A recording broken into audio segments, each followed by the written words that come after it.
এটা কি লাঠি? না, এটা মানুষ মারার লাঠি এবং গাড়ি থামানোর লাঠি।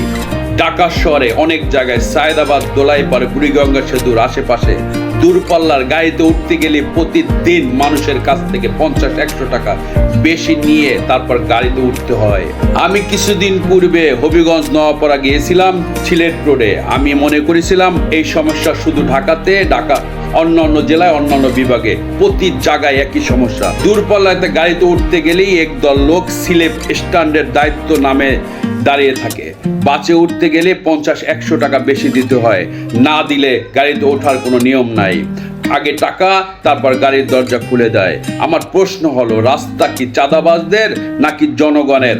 নওয়াপাড়া হবিগঞ্জ সাহেব বাড়ির গেট এক ভদ্রলোক লাঠি নিয়ে দাঁড়িয়ে থাকে প্রতিদিন। লং রোডে গাড়ি থামায় এবং মানুষকে গাড়ি তুলে সাধারণ মানুষের কাছ থেকে 50-100 টাকা বেশি আদায় করে। এটা কোনো সেবা নয়, এটা স্পষ্ট চাঁদাবাজি। এই লাঠিটাই পুঁজি এই মানুষের, আর সাধারণ মানুষের অসহায়ের তার সুযোগ নিয়ে তার ব্যবসা করে প্রতিদিন। বাংলাদেশকে এভাবেই চলবে।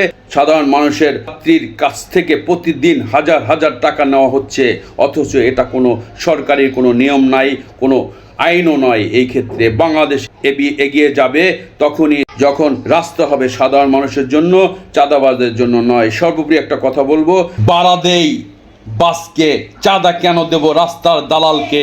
এই রাস্তা শুধু গাড়ি টানে না, টানছে দুর্নীতির বোঝাও।